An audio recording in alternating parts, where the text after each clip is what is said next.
I stood in the familiar, stuffy dining room, the scent of overcooked lamb and my mother's cloying perfume assaulting my senses. It was a Sunday, just like before. My father cleared his throat, a nervous, rasping sound that scraped against my eardrums. A tick I remembered all too well. He always did that before delivering bad news, or rather, before my mother did. Elara, darling, Mother began, her smile as brittle as sponge sugar stretched too tight across her face. Her eyes, however, held a predatory gleam. We have some wonderful news about Chloe's future. The words, the exact intonation, the expectant, almost smug gleam in my Aunt Brenda's eyes as she sat beside Chloe. It was identical, a perfect, horrifying echo. This was the moment, the precise, heart-shattering instant they'd demolished my dreams in my first life, the life that had ended in bitterness and regret. This time, however, a cold, crystalline calm settled over the violent tremor of remembered pain. I was back, and I was ready. My mother, oblivious to the storm raging behind my carefully blank expression, continued, her voice dripping with false sweetness. Your scholarship. It's going to be such a help for her. The words hung in the air, heavy and suffocating. They laid it out, piece by painstaking piece, as if explaining something wonderfully complex to a simple child. My hard-won, full-ride scholarship to Northwood University. The one I'd bled sweat and tears for. The one that was my only ticket out would be redirected. That was the word Mother used. Redirected. As if it were a misaddressed letter and not the very foundation of my future. It would go to my cousin Chloe. Chloe, who'd barely scraped passes in her final exams, sniffled appropriately, dabbing at perfectly dry eyes with a delicate lace handkerchief. Aunt Brenda placed a comforting arm around her, beaming with maternal pride that was entirely unearned by her daughter's efforts. My father, bless his spineless heart, avoided my gaze entirely, his attention fixed on meticulously shredding his paper napkin into a pile of snowy confetti. He was the picture of cowardly complicity. I felt the familiar rage. A burning, molten inferno threatened to erupt. In my past life, it had consumed me, leaving me sputtering and incoherent. This time, I banked it, smothering the flames until only a faint, almost imperceptible flicker of confusion was allowed to show on my face. Oh, I managed, my voice carefully neutral, perhaps a little breathy. That's unexpected. Inside, gears were already turning, meshing with a smooth, practiced click. Plans meticulously crafted from the ashes of a past life, refined by foreknowledge, were snapping into place. They saw a docile, perhaps slightly dim-witted girl. They had no idea they were dealing with a veteran of their treachery. The oppressive silence that followed my muted response was broken only by Chloe's performative little sob and the rhythmic, judgmental ticking of the grandfather clock in the hall. That clock had once seemed to count down the seconds to my despair. Now it felt like a metronome, setting the pace for my retribution. Flashbacks, sharp and unwelcome, pierced through my composure. The crushing weight of disappointment that had stolen my breath. The screaming arguments, my voice raw and hoarse, met with my mother's icy dismissals and my father's helpless wringing of hands. The eventual soul-destroying surrender. I remembered the years that followed. Scrimping, saving, working 2, sometimes 3 dead-end jobs while Chloe flitted through her first year at Northwood, funded by my stolen dreams. She'd partied, complained about the workload, and ultimately dropped out before her second year, citing creative differences with the entire concept of higher education. The bitterness had been a corrosive acid, eating away at me for years. But this time, the memories weren't just wounds. They were a meticulously detailed roadmap. I recalled specific conversations, the exact phrasing of their justifications, their particular weaknesses, the subtle tells of their deceptions. I remembered the opportunities I'd missed, the arguments I should have made, the actions I should have taken. The memory of my past self's helplessness lacerated my composure for a fleeting second, but I fortified my resolve, pushing it down. I need a moment, I whispered, rising from my chair. A polite, almost apologetic smile was plastered on my face. I left them to their triumphant, conspiratorial murmurs, the clinking of glasses as they no doubt toasted Chloe's undeserved good fortune.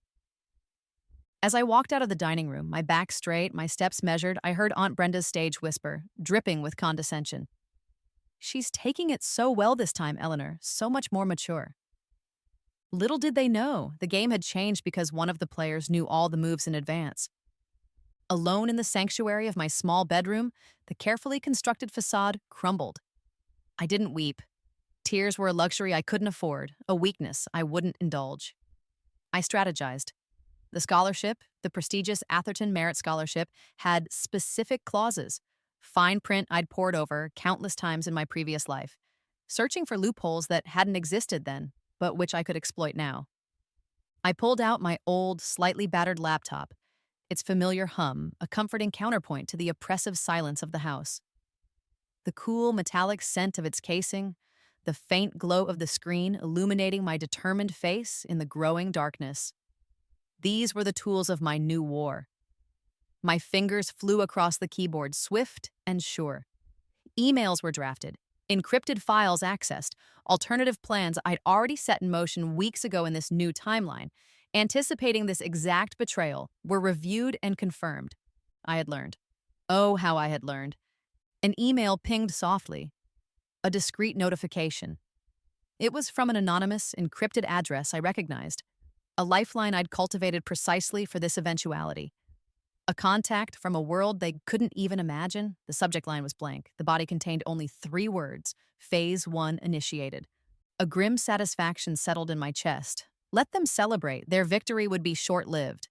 The next morning, I descended the stairs cloaked in an aura of subdued resignation. I allowed a hint of redness around my eyes, as if I'd cried myself to sleep. It was what they expected, what they needed to see to feel secure in their petty triumph. "Elara, dear, are you all right?" Mother asked, her voice laced with that infuriatingly false concern. "Just a bit tired, Mother," I replied, my voice soft, almost meek. It was a lot to take in. Later that day, Chloe, practically bouncing with ill-concealed glee, presented me with a stack of forms. "Aunt Eleanor said you'd help me with these scholarship papers," she chirped, her saccharine perfume, something cheap and cloying like overripe berries, already giving me a headache. "You're so good with this stuff." "Of course," I said, forcing a small, accommodating smile. I sat with her at the kitchen table, the cheap, scratchy paper of the forms spread before us. With painstaking care, I guided her through the sections. I pointed out areas where she needed to elaborate on her achievements and aspirations.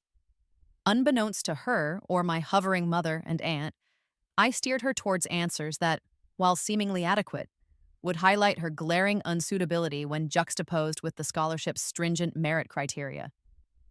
I encouraged her to emphasize her passion for social engagement over academic rigor. Knowing the Atherton was notoriously focused on the latter, I also subtly guided her to fill in certain financial sections in a way that, if the funds were indeed misdirected from me to her without official sanction, would trigger red flags for potential fraud. My family praised my maturity, my selflessness. "You see, Elara?" Aunt Brenda said, patting my shoulder with a proprietary air. "It all works out for the best. Family helps family." Their patronizing praise grated against my nerves like sandpaper, but I endured it, a silent, simmering promise of retribution my only comfort. Each condescending word was another drop of fuel on the fire of my resolve. They thought they were so clever, so untouchable. They were about to learn otherwise. The question was, would the foundation even need to look closely, or would my other, more direct measure bear fruit first? That afternoon, I slipped out of the house, telling Mother I needed some air and a book from the library. The lie was flimsy, but they were too busy congratulating themselves to pay much attention. The public library, with its rows of silent computers and anonymous faces, was the perfect staging ground. I used a newly acquired burner phone, purchased with cash, saved from a part-time job I'd taken specifically for such contingencies, to create a temporary hotspot. I logged into a freshly created, untraceable email account. My fingers, steady and precise, typed out a carefully worded message. It was addressed to the Atherton Merit Scholarship Foundation's Confidential Concerns Department, an address I'd memorized from my past life's desperate research. To whom it may concern, I write as a concerned observer with information regarding a potential misapplication of the Atherton Merit Scholarship Funds. It has come to my attention that the family of a recent recipient, Alara Vance, intends to pressure her into relinquishing her scholarship. The intention is to redirect these funds to her less academically qualified cousin, Chloe Jenkins, who did not meet the criteria for such a prestigious award. This action appears to be a deliberate attempt to circumvent the foundation's selection process and potentially constitutes familial coercion and misrepresentation. I urge you to investigate the circumstances surrounding Ilara Vance's scholarship to ensure its integrity is maintained and that it benefits the deserving student it was intended for. I included just enough verifiable detail, my name, Chloe's name, the university, to lend credibility without revealing my hand or the true depth of my knowledge. I hit send, watching the email disappear into the digital ether. A moment later, an automated reply appeared in the equally anonymous inbox. Your concern has been noted and will be investigated by the appropriate department. We take such matters very seriously. A small, cold smile touched my lips. The first stone had been cast. Now I just had to wait for the ripples, or perhaps the tidal wave. My strategy wasn't reliant on a single point of failure for them. While the anonymous tip was designed to strike at the heart of their plan, I also initiated a subtle diversion. The following day, while helping Chloe again, this time with researching university clubs, a task she found monumentally boring, I casually mentioned a smaller local grant. "Oh, look at this, Chloe," I said, feigning discovery on a community college website. "The Willow Creek Aspiring Minds Grant. It's not as big as the Atherton, of course, but the application looks much simpler, and it's specifically for students in our county. Might be a good backup, something more suited to a relaxed study style." I chose my words carefully. The grant was real, but far less prestigious, and offered significantly less money. It was, however, notoriously easy to get if one met the basic residency criteria. Chloe, whose attention span for anything academic was fleeting, perked up at simpler application. My mother, eavesdropping from the doorway as usual, seized upon it. "A backup is an excellent idea, Alara. Chloe, you should definitely apply for that. We can't put all our eggs in one basket, especially with these formalities for the big one." The greasy texture of the fast food wrappers littering Chloe's desk as I helped her navigate the Willow Creek application portal was a testament to her lack of discipline and focus. She barely read the questions, expecting me to spoon-feed her the answers. This was my contingency. If their main scholarship plan faltered and they scrambled, this lesser option would seem like a viable, if disappointing, alternative for Chloe. It would make my own eventual clean escape even smoother, as they'd have something, however meager, to cling to for her. It also subtly reinforced the idea that Chloe needed easier options. They were so focused on the grand prize, they barely registered the implications of needing such a basic backup. Their arrogance was, as ever, my ally. But which of my threads would tighten around them first? A week later, the atmosphere in the house, which had been thick with smug anticipation, shifted. A crisp, official-looking envelope arrived, bearing the embossed logo of the Atherton Merit Scholarship Foundation. It was addressed not to Chloe, as they'd expected, but to my parents, Mr. and Mrs. Vance. I watched from the hallway as Mother tore it open, her brow furrowed. Aunt Brenda and Chloe crowded around her. The initial excited murmurs quickly died down, replaced by a confused, then agitated silence. "What is it, Eleanor?" Aunt Brenda finally demanded, her voice sharp. Mother looked up, her face pale, a flicker of genuine panic in her eyes. It's not an acceptance for Chloe. It's a letter. They're requesting a detailed financial disclosure from us, and an interview." She paused, her gaze darting towards me, suspicion dawning. An interview with Alara, the original recipient, regarding her intentions for the scholarship and to clarify certain aspects of her application and familial circumstances. "Why do they want to talk to you?" Chloe wailed, her voice cracking. "We explained you were happy for me to have it." My mother's voice trembled with a nascent, unfamiliar fear. "I don't understand. This should have been straightforward." "I don't know, Mother," I said, stepping into the room, my expression a carefully crafted mask of innocent bewilderment. "Perhaps you should call them and ask?" The unspoken challenge hung in the air.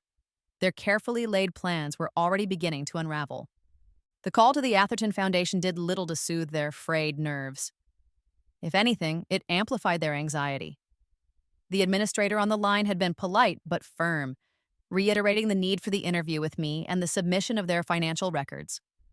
My parents and aunt immediately went into damage control mode, attempting to coach me for what they still desperately hoped was a mere formality. "Just tell them you're thrilled for Chloe," Mother instructed, her voice tight. "Tell them it was your idea, a gift to your cousin. Emphasize family unity, Alara." Aunt Brenda chimed in. "And if they ask about your own plans, say you've decided to take a gap year to explore other options. Nothing that makes it sound like you need this scholarship." I nodded along, absorbing their increasingly frantic instructions. The way their narratives twisted and turned to present the most favorable, yet entirely false picture. The sterile, intimidating atmosphere of the video call with the Foundation's scholarship committee a few days later was a stark contrast to my family's clumsy coaching. Three stern-faced individuals stared out from the screen, their expressions unreadable. My parents, Aunt Brenda, and Chloe were huddled in the next room, listening in on speakerphone, a fact I'd subtly forgotten to disable. The committee head, a woman with sharp eyes and an even sharper intellect, bypassed the pleasantries. Her questions were pointed, incisive. "Miss Vance, the Atherton is awarded based on exceptional individual merit. Can you elaborate on your decision to forego this significant opportunity in favor of your cousin?" "It was a family decision," I began, echoing their script, but allowing a slight hesitation, a flicker of something unreadable in my own eyes. "We understand that, but we are interested in your perspective, Miss Vance. Were you, at any point, pressured or unduly influenced in this decision?" I could almost hear the collective intake of breath from the next room. The questions continued, probing Chloe's academic record versus mine, a comparison that was brutally unflattering to Chloe and the ethics of transferring such a prestigious, individually earned award. My carefully planted anonymous tip had clearly done its work, arming them with uncomfortable lines of inquiry. My parents grew increasingly agitated, their whispered arguments from the other room becoming audible. "She's not selling it," I heard Aunt Brenda hiss. "She sounds hesitant." The interview concluded with the committee thanking me for my candor, a word that seemed to hang heavy with unspoken meaning. The line went dead, leaving a ringing silence in its wake. The fallout was about to begin. It didn't take long. 2 days later, another letter arrived. This one was even more direct. The Atherton Merit Scholarship awarded to Alara Vance was officially suspended, pending a full investigation into irregularities concerning the intended recipient and potential misrepresentation and familial pressure. Chloe's provisional acceptance to Northwood University, which had been entirely contingent on that specific scholarship, was now in serious jeopardy. The university, informed by the foundation, sent its own letter, stating her place could not be held without confirmed funding. The news sent shockwaves through their meticulously crafted plans. Aunt Brenda raged, her face mottling with fury. "This is a disaster! How could this happen?" My mother wept, great heaving sobs of frustration and thwarted ambition. This time, her tears seemed genuine, fueled by the collapse of her scheme. Predictably, the blame shifted squarely onto my shoulders. "You didn't try hard enough in that interview, Alara," Mother accused, her voice thick with resentment. "You must have said something wrong. You were supposed to be convincing." Their accusations ricocheted around the room, each one a familiar echo from a past I was determined to escape. But this time, I felt a strange, almost serene detachment. Their panic was a distant storm, and I was in its calm eye. Chloe, however, was far from calm. Her face, usually arranged in an expression of sweet vacuity, was contorted with rage and genuine distress. "This is all your fault, Alara," she shrieked, her voice shrill enough to shatter glass. "You've ruined my life. I was supposed to go to Northwood." Her life? What about the life they had so casually tried to steal from me? Not once, but twice? The irony was bitter, but I kept my expression neutral. The first part of their grand design had crumbled. What desperate measure would they resort to next? With the Atherton Scholarship now a smoldering ruin of their ambitions, My parents and aunt, after a few days of furious whispered conferences from which I was pointedly excluded, concocted a new plan. They discovered, with much feigned surprise and delight, an old education fund. "Ilara, darling, you won't believe this," Mother announced one evening, her voice artificially bright. "Your father and I were going through some of Grandma Willow's old papers, and we found details of an education fund she set up for all her grandchildren." Grandma Willow, my father's mother, a kind, practical woman who had always encouraged my studies. In my previous life, when I desperately needed funds after the scholarship debacle, this fund had been mysteriously, irrevocably empty. My parents had claimed then that it had been depleted years ago by other family needs. Now, miraculously, it had reappeared. "It seems there's just enough in it for one child's first year of university fees," Father mumbled, still avoiding direct eye contact, the picture of discomfort. The musty smell of old bank statements they produced, pulled from a dusty box, filled the air. They looked authentic enough, but I knew with chilling certainty that they were either doctored or, at best, selectively presented. "And of course," Aunt Brenda purred, her eyes gleaming with renewed avarice, "since Chloe has been so terribly let down by this scholarship misunderstanding, it's only fair that she should be the one to benefit. To compensate her for the distress." They explained that, as a named potential beneficiary alongside Chloe and any other hypothetical grandchildren, they needed my signature on a few documents to release my share and consolidate it for Chloe's use. Another attempt to use me, to bleed me dry for their precious Chloe. The audacity was breathtaking. I appeared to consider their proposal, my expression thoughtful. I asked a few seemingly innocent questions about the fund's terms, its history, how it had been overlooked for so long. They spun a convoluted tale of forgotten investments, misplaced paperwork, and Grandma Willow's charmingly eccentric bookkeeping. "It's a true blessing finding this now," Mother said, her hand on her heart. I knew, from the bitter dregs of my past life's desperate inquiries and some discreet preliminary research I'd undertaken early in this new timeline, that the education fund was indeed real. However, I also knew, or at least strongly suspected from fragments of overheard conversations in my youth, that Grandma Willow, a staunch believer in merit, had stipulated it was primarily for my education, given my academic promise. Any remainder was for others only if I had no need of it or after my own education was complete. They weren't just trying to give Chloe a leg up, they were actively trying to defraud me. Again. The pattern was sickeningly familiar. "I'll need to think about it," I said softly, my gaze sweeping over their expectant faces. I saw the predatory gleam in my aunt's eyes, the anxious hope in my mother's, the uncomfortable shifting of my father's weight. "And perhaps," I added, as if it were an afterthought, "it would be prudent for me to see the original trust documents, just to understand everything clearly." The air thickened. My mother's smile faltered. Aunt Brenda's eyes narrowed. The request was reasonable, logical even. But in their world of deceit, it was a direct challenge. Their panic was a palpable thing, almost a scent in the room, mingling with the dust from Grandma Willow's old papers. Instead of confronting them directly, which would only lead to more lies and emotional manipulation, I took a different path.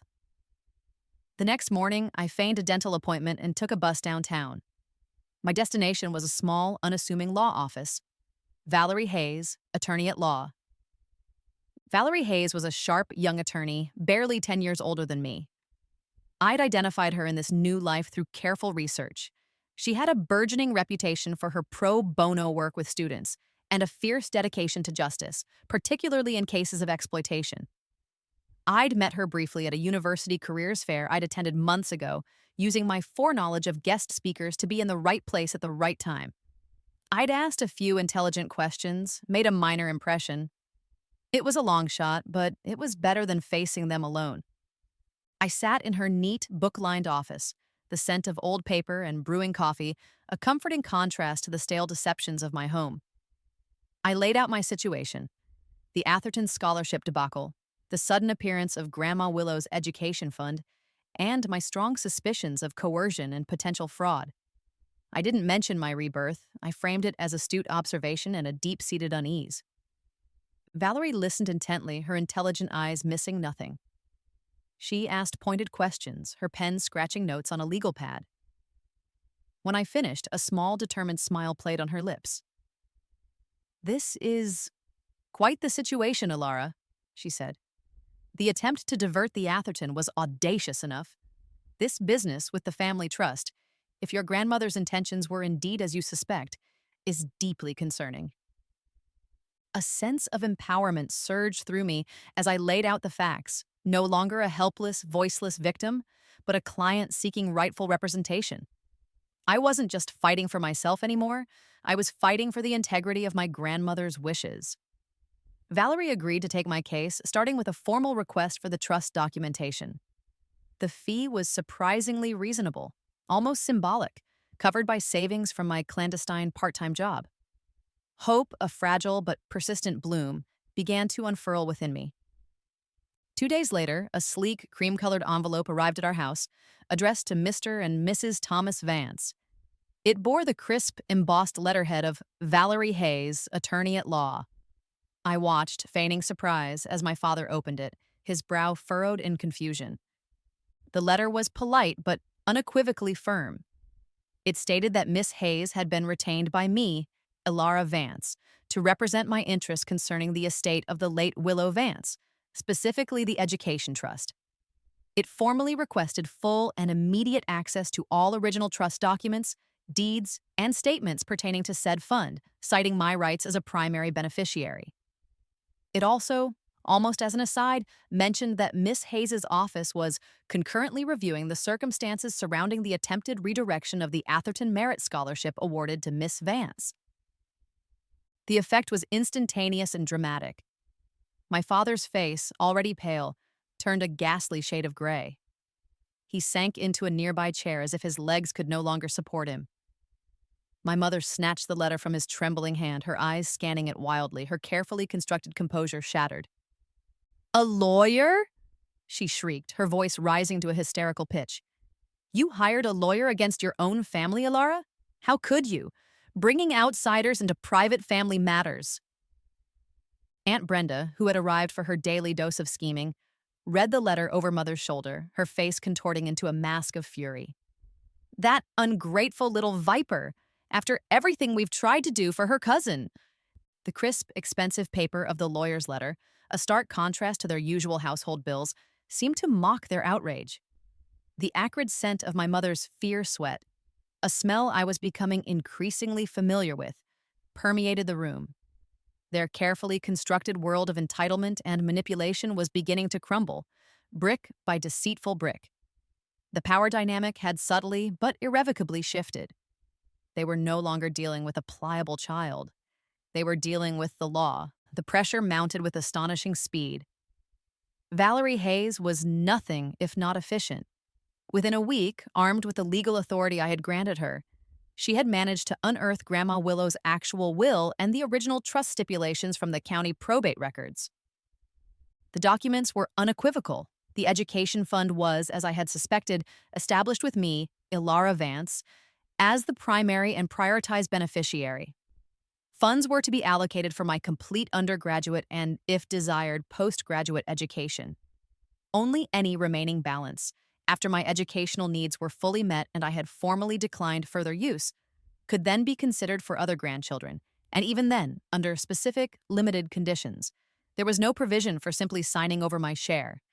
The news, delivered by Valerie in another crisp letter, a copy of which was also sent to me, hit my parents and aunt like a physical blow. Their desperate attempts to locate alternative interpretations or missing codicils proved utterly fruitless. The truth was stark and undeniable. Worse still for them, word began to leak out into their tight-knit, gossipy social circle. Perhaps it was a discreetly placed comment from someone in Valerie's network or a concerned friend of the family who'd been privy to some of the drama. Whispers started about the Vance family's rather shocking financial maneuvering, how they had tried to disadvantage their own bright daughter to benefit her less academically inclined cousin. Their carefully constructed image as respectable, supportive pillars of the community began to crack and tarnish. Invitations dwindled. Phone calls went unreturned. The chill was palpable. Aunt Brenda, never one to take responsibility, turned her considerable fury on my parents. This is all your fault, Eleanor. Thomas, you mishandled everything. You were supposed to be subtle. Now we all look like fools, or worse, criminals. Her voice, usually dripping with false sweetness, was raw with rage during one of her increasingly infrequent visits. My father, cornered, stressed, and clearly out of his depth, finally snapped not at me but at my mother. This was your grand idea, Eleanor. You and Brenda, with your endless scheming for Chloe, I told you it was too risky. The cracks in their united front were widening into chasms. Their panic was a delicious, albeit quietly savored, spectacle. They had sown the wind, now they were reaping the whirlwind. And the storm was far from over. I wondered, with a detached sort of curiosity, what their next move would be. Surely they had to realize the game was up. Their next move was predictable, a direct appeal, laced with a pathetic blend of pleading and poorly veiled threats. They cornered me in the living room one evening, their faces etched with a mixture of desperation and resentment. Chloe was conspicuously absent, likely sulking in her room. Aunt Brenda, for once, was not present, a clear sign of the fracturing alliance. "Elara," my mother began, her voice trembling, attempting a softer, more conciliatory tone that didn't quite ring true. We need to talk, this lawyer business. It's tearing the family apart." My father, looking older and more careworn than I'd ever seen him, chimed in. "Your mother's right, Elara. We made a mistake. We were just trying to help Chloe. She's had so many disappointments." The stale coffee breath of my father as he leaned in to plead was almost overwhelming, his hands visibly trembling as he wrung them. They begged me to call off Valerie Hayes. They implored me to just sign the papers for Chloe, the ones that would give her access to Grandma Willow's fund, conveniently ignoring the fact that Valerie had already proven such an action would be fraudulent. They promised vaguely and unconvincingly that they would make it up to me later, that they'd find a way to support my education too, somehow, someday. I listened in silence, my expression carefully unreadable. Their desperation was a pathetic spectacle, a far cry from their earlier arrogance. Yet it failed to move me to pity. I had seen this play before, in another life, with a different set of props but the same underlying script of manipulation. I knew this was their last-ditch effort before complete exposure and potential legal consequences. They finished their pleas, their eyes fixed on me, searching for any sign of weakening, any flicker of the dutiful, pliable daughter they had always taken for granted. A long silence stretched, broken only by the incessant ticking of the grandfather clock. "There might be another way," I said slowly, my voice quiet but firm. "A new, unexpected scholarship offer. One they knew absolutely nothing about, an offer that would render all their machinations irrelevant." Was tucked securely in my bag upstairs, a silent, powerful ace up my sleeve. The real game was about to be revealed. My parents exchanged a hopeful glance. "Another way?" Mother repeated, latching onto the phrase like a drowning woman to a piece of driftwood. "What do you mean, Elara?" I let the silence hang for a moment longer, savoring the shift in their expressions from desperate pleading to cautious anticipation. Then, I reached into the bag I deliberately brought downstairs with me and retrieved a thick, impressive-looking envelope. I placed it on the coffee table between us. "I mean," I said, my voice clear and steady, "that I won't be needing Grandma Willow's fund, or the Atherton for that matter." I paused for effect. "I've been awarded the Genesis Grant." Blank stares. The name clearly meant nothing to them. "The Genesis Grant," I continued, "is a fully comprehensive scholarship from an anonymous tech philanthropist. It covers all tuition, accommodation, living expenses, and includes a generous research stipend. It's for study at a university on the West Coast, a far better institution than Northwood, I might add." Their faces contorted, moving through a rapid succession of disbelief, confusion, and then, as the implications began to sink in, a dawning, horrified understanding. The power in the room, which had already begun to tilt, now palpably, decisively shifted. It was as if an invisible weight had been lifted from my shoulders and settled squarely onto theirs. You applied for another scholarship?" Father stammered, his voice barely a whisper. "Months ago," I confirmed. "Using my foreknowledge of its existence and its specific criteria, I tailored my application perfectly.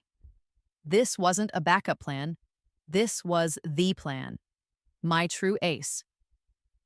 I had, in this new life, dedicated significant effort to researching obscure but substantial grants, leveraging the painful lessons of my past to secure a future entirely independent of their whims. The Genesis grant was a legend among high-achieving, low-income students, notoriously difficult to obtain, but its benefactor valued precisely the kind of resilience and foresight I now possessed. Mother found her voice sharp with suspicion. Anonymous philanthropist? How did you even hear about such a thing? These things don't just fall out of the sky, Alara. Not entirely anonymous to me, I replied cryptically, enjoying their mounting bewilderment. In my extensive research into educational opportunities, I chose my words carefully, not revealing the rebirth aspect, but hinting at a depth of planning they couldn't fathom. I reconnected with a contact, someone I had helped significantly some years ago in a different context. I didn't need to elaborate further for them, but the truth was a quiet satisfaction. In my previous life, I'd tutored a brilliant but struggling younger student, Marcus, who had a unique talent for coding but was overwhelmed by traditional academics. I'd championed his unusual approach, helped him find unconventional pathways. He'd gone on to become a quiet tech mogul, never forgetting the early encouragement. In this new life, I'd reached out to him early, not asking for anything, just reestablishing a tentative connection based on shared intellectual interests I knew he possessed. When the Genesis grant, his brainchild, was announced, my application, flagged by him personally, had risen to the top. It wasn't just luck, it was earned, twice over, once through past kindness, once through present diligence. The stunned silence that followed was so profound, I could hear the low, almost imperceptible hum of the ancient refrigerator from the kitchen. My mother, her face ashen, sank heavily into a nearby armchair, her fight visibly draining away. The carefully constructed narrative of my dependence on them, their control over my future, had just been obliterated. As if on cue, there was a polite knock at the door. I had timed this. "That will be Miss Hayes," I said calmly. I asked her to join us to clarify a few final points regarding Grandma's estate. My parents looked even more stricken, if that were possible. Valerie Hayes entered, professional and composed, carrying a slim briefcase. She greeted everyone with cool courtesy, her presence amplifying the sudden chill in the room. "Mr. and Mrs. Vance," Valerie began, after I'd made the briefest of introductions. "I have now had the opportunity to thoroughly review the original trust documents pertaining to Mrs. Willow Vance's educational fund." She opened her briefcase and produced a copy of the trust, its pages crisp and official. "As I previously indicated, and as the documents clearly state," she continued, her voice calm and authoritative, "the trust designates Alara Vance as the primary and unequivocal beneficiary. All funds are to be directed towards her complete educational needs first. There is no provision for a co-beneficiary to access these funds prematurely, nor for Alara to sign over her share, as you had proposed. Any attempt to coerce her into doing so, especially under false pretenses about the fund's terms or availability, could be construed as fraudulent inducement." Aunt Brenda, who had apparently been lurking in the hallway and chose this moment to make a dramatic entrance, her face a mask of outrage, finally exploded. "This is outrageous. That money was for the family. For Chloe." She lunged verbally, first at Valerie, then at me. "You conniving little witch! Twisting things, bringing in lawyers against your own blood." Her carefully constructed composure, the veneer of sophisticated concern, shattered into a million ugly pieces, revealing the raw greed beneath. Valerie didn't flinch. "The documents are quite clear, Mrs. Jenkins. Mrs. Willow Vance's intentions were to support Alara's academic pursuits above all else." She then delivered the final blow. "Furthermore, after a preliminary assessment of Alara's projected costs for her new university program covered by the Genesis grant, it appears that even if she were to formally renounce any claim on her grandmother's trust after her education, the remaining funds would be minimal. Certainly not enough to cover even a semester at Northwood for Miss Jenkins, assuming she even met the secondary beneficiary criteria, which is also debatable." The silence that followed was heavy, suffocating. Their lies, their schemes, all laid bare. Their last financial lifeline for Chloe, built on deceit, had just been severed. I let the weight of Valerie's words settle. Then I spoke, my voice devoid of triumph, only a quiet finality. "So, as you can see," I said, addressing my stunned parents and sputtering aunt, "your concerns about funding Chloe's education through my means are now entirely moot. I will be accepting the Genesis grant. I've already arranged my travel. I leave for California at the end of next week." The sight of my packed suitcases, which I deliberately placed near the hallway door earlier that day, suddenly took on a new, ominous significance for them. They were a tangible symbol of my imminent and now unstoppable freedom. A faint, fresh scent of new beginnings, of laundered clothes and possibilities seemed to cling to them. "I will not be using Grandma Willow's fund," I continued. "Whatever small portion might legally become accessible to Chloe in the distant future, if she even qualifies under the trust's strict terms after my own extensive educational path is complete, is a matter for the trustees to decide. It's certainly not something you can count on now." I paused, then delivered the final part of my declaration. "And to be perfectly clear, I want no further contact or interference from any of you regarding my education, my finances, or my future. This is where your involvement ends."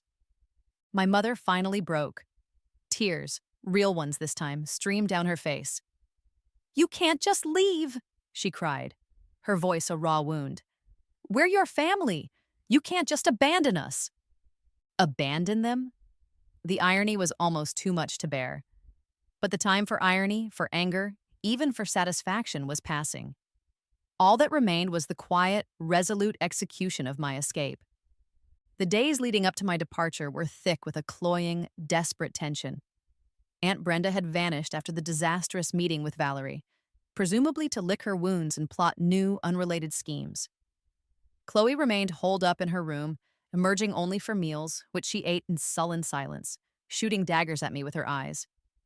It was my parents who mounted the final, predictable offensive. They cornered me in the kitchen a few days before I was due to leave. The air was heavy with the cloying scent of my mother's cheap vanilla body spray, a scent she always wore when she was trying to be particularly manipulative or evoke sympathy. My father stood beside her, looking haggard, his usual bluster replaced by a weary anxiety. They'd shifted tactics from the outright aggression and panicked scheming of the previous weeks. Now it was all about emotional blackmail, a last-ditch attempt to pry open the closed doors of my resolve with the crowbar of familial guilt. "Alara, please," Mother began, her voice thick with unshed tears, her hand fluttering to her chest. "You can't do this to us, to the family. Think of Chloe. Her dreams are shattered. She cries herself to sleep every night. Is that what you want?"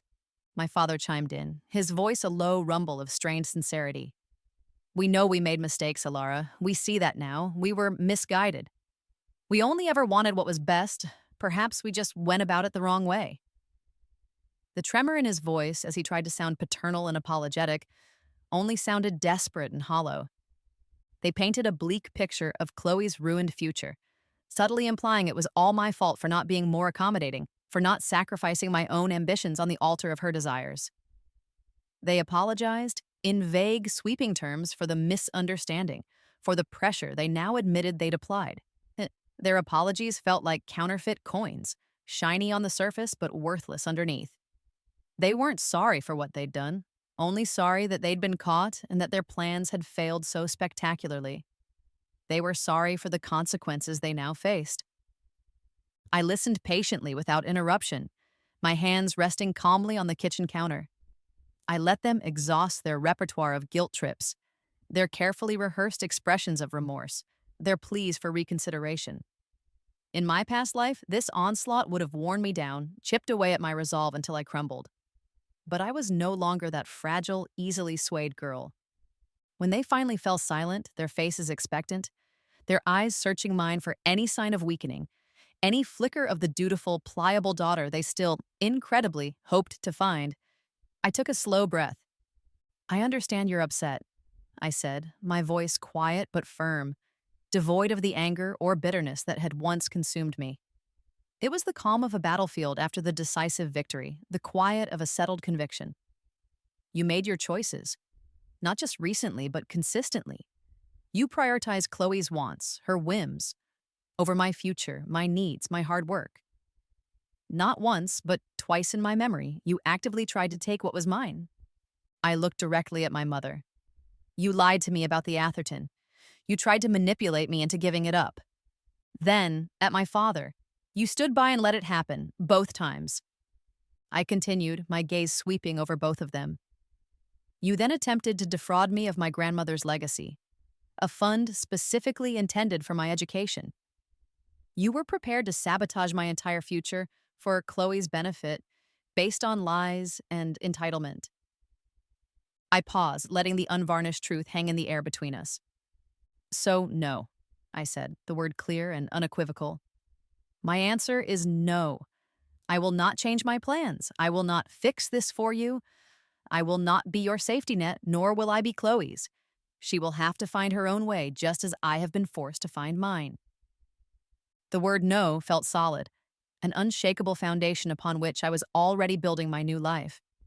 It was a word I had rarely been allowed to use with them, a word they had never truly respected from me. Now it was a shield, a sword, a declaration of independence. The power it held was immense, and it was entirely mine. Their reactions were as predictable as the tides. First, disbelief. My mother's eyes widened, her mouth falling slightly agape. Surely she couldn't have heard me, right? Their dutiful Ilara finally saying no? Then came the anger. How can you be so cold? Mother hissed, her voice regaining its familiar sharp edge. So ungrateful, after everything we've done for you. Done for me? I asked, a hint of steel entering my voice. Or done to me? My father just looked defeated, his shoulders slumping.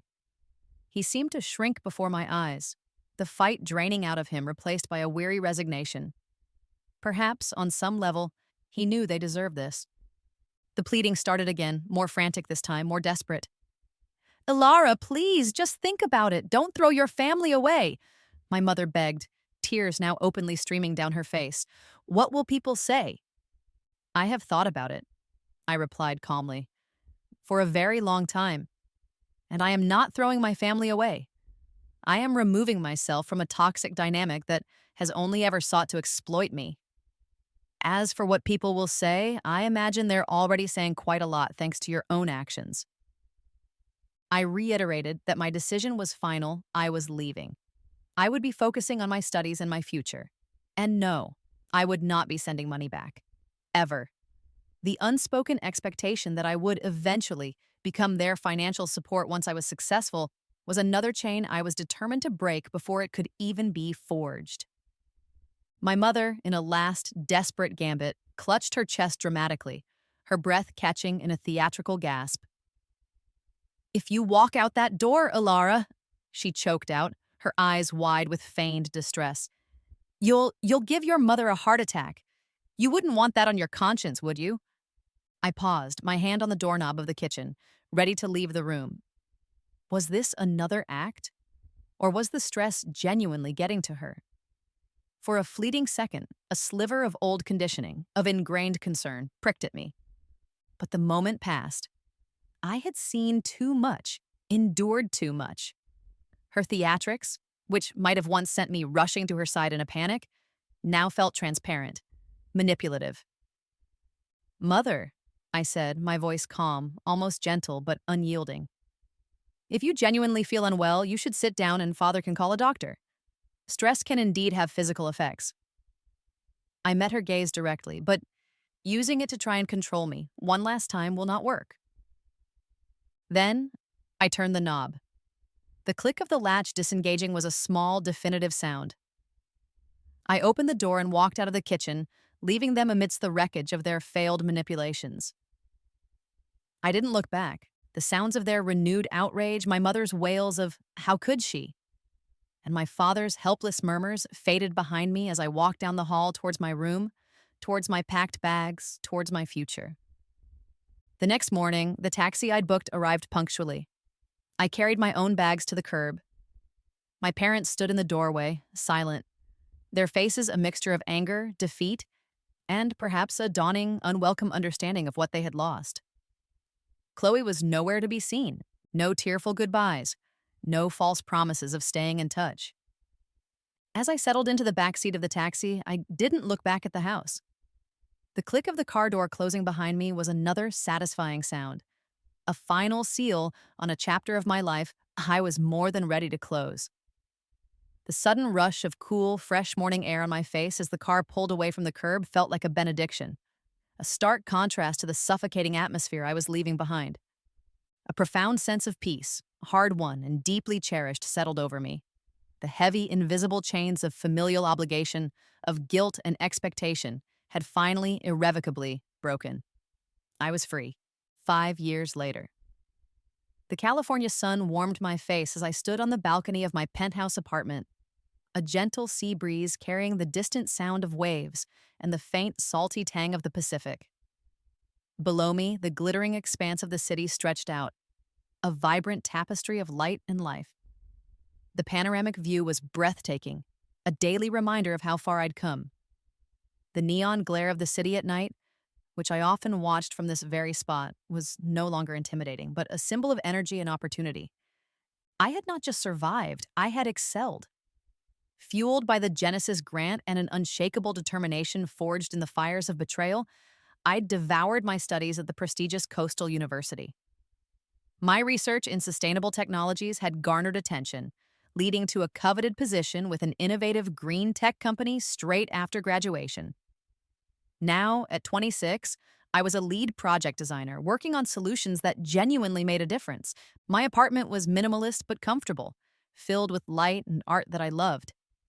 The rich, invigorating scent of freshly brewed, expensive coffee, a small daily luxury, filled my spacious kitchen each morning. Life was good. More than good. It was mine. I rarely thought of my family back in Willow Creek. The pain had dulled over time, replaced by a distant, almost academic understanding of their dysfunction. I had changed my number and email addresses years ago, creating an impenetrable wall of silence. Occasionally, however, news trickled through. A forwarded email from a well-meaning but clueless distant relative, or a stumbled-upon social media post from an old-school acquaintance. From these fragments, I pieced together a picture of their current reality. Chloe, it seemed, had never managed to find her footing. She'd drifted through a series of short-lived community college courses, never completing any. Her social media portrayed a life of forced glamour and fleeting distractions, punctuated by vague complaints about boredom and lack of opportunity. She was working, last I heard, in a low-paying retail job at the local mall. My parents were reportedly financially strained. My father's small business had suffered in the local economic downturn, and without the prospect of my future earnings to bolster their retirement, they were struggling. Their social standing in Willow Creek, once a source of immense pride for my mother, had diminished considerably after the truth about the scholarship and the education fund had become common knowledge. Aunt Brenda, I'd heard, was largely estranged from them, still bitter about the public fallout and blaming them for dragging the family name through the mud. There had been a few clumsy, indirect attempts to reach out over the years. A message passed through that same distant relative, a vaguely worded letter sent to my old university alumni office, hinting at financial difficulties and the importance of family reconciliation. Each attempt was met with the same unwavering silence from my end. I never sent $1. I never sent a word. A flicker of old sadness sometimes brushed against me, a ghost of what might have been, but it was quickly replaced by the quiet assurance that I had made the only choice possible for my own survival and well-being. Their path was of their own making. My life now was filled with a different kind of family, one I had chosen, and who had chosen me. My colleagues at work were brilliant, supportive, and driven by a shared passion. My circle of friends was small but fiercely loyal, people who valued me for my intellect, my humor, my kindness, not for what I could provide or what they could extract. I thought of last weekend, a warm, laughter-filled barbecue in my friend Maya's backyard. The warm glow of fairy lights strung between the trees, the smoky scent of grilling food, the taste of good wine shared amongst easy company. We'd talked for hours about everything and nothing, the comfortable murmur of happy conversations, a soothing balm to any lingering shadows from my past. These were genuine connections, built on mutual respect and affection, a world away from the transactional relationships of my childhood. There was also Ben, a kind, intelligent architect I'd been seeing for the past year. Our relationship was built on honesty and shared dreams, a partnership of equals. He knew a sanitized version of my past enough to understand my fierce independence, and he respected it. This evening, I wasn't watching the city. I had driven out to the coast, to one of my favorite secluded beaches.